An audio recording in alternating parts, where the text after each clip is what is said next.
Today, I'm going to show you exactly how to work with links in Confluence, the collaborative platform that so many teams rely on to share information and keep projects moving forward. By the end of this tutorial, you'll know not just how to add links, but also some quick time-saving tricks for linking both inside and outside Confluence.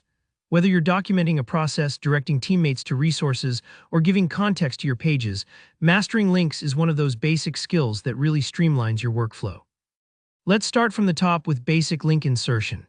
First, position your cursor carefully, either highlight the text you want to become clickable or simply click where you'd like to insert a new link. This might seem simple, but being intentional here is important.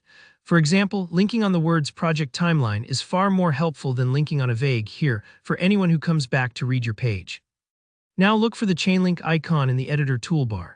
If you prefer keyboard shortcuts, and I highly recommend learning a few to speed things up, press Ctrl+K on Windows or CMD+K on a Mac.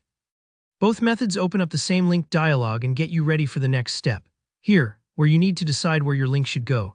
If you're linking to another Confluence page, a blog post, or even an attachment living within Confluence, just start typing its name in the search bar that appears. Confluence will serve up suggestions as you type, which is a huge help in big spaces. For external links, it's just as easy. Copy and paste the full URL from your browser. Whether you're pointing to a Google Doc, a useful article, or your company website, just drop that link in. Now make sure the link text is helpful and clear. The link text is what will appear on the page, so it's worth taking a second to edit it if needed. For example, instead of showing the link as a long web address, you can edit it to say View Project Plan or something descriptive. This not only looks cleaner, but also helps readers understand exactly where they'll go if they click. Once you're happy with the destination and the text, just click Insert. Your shiny new link is now part of your Confluence page, and don't worry if you make a mistake, you can always highlight and edit or remove a link later. It's all about making your documentation as user-friendly as possible. Now, let's talk about a few quick ways to add links that can really save time, especially when you're deep in drafting mode. First, you can simply paste a URL right onto your page or over any text you've highlighted, and Confluence will automatically create a clickable link. It's almost like magic, a true time saver when you just want to grab a link and go. If you're linking to another page inside Confluence, typing the left square bracket, that's, and immediately starting the name of the page or attachment you want will trigger Confluence's autocomplete. You'll see a list pop up as you type, so all you need to do is select the right one and it's instantly linked. Here's a bonus, try typing a / just slash in the editor.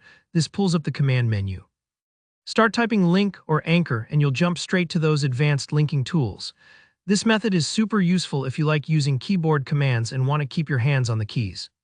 So that's how you master linking in Confluence, from basic insertion to quick tricks that let you work faster and smarter. Links really are the backbone of great documentation, making it easy for everyone to find more context, no matter where they land. If you found this tutorial helpful, please hit that like button and let me know in the comments if you have any questions or need more Confluence tips.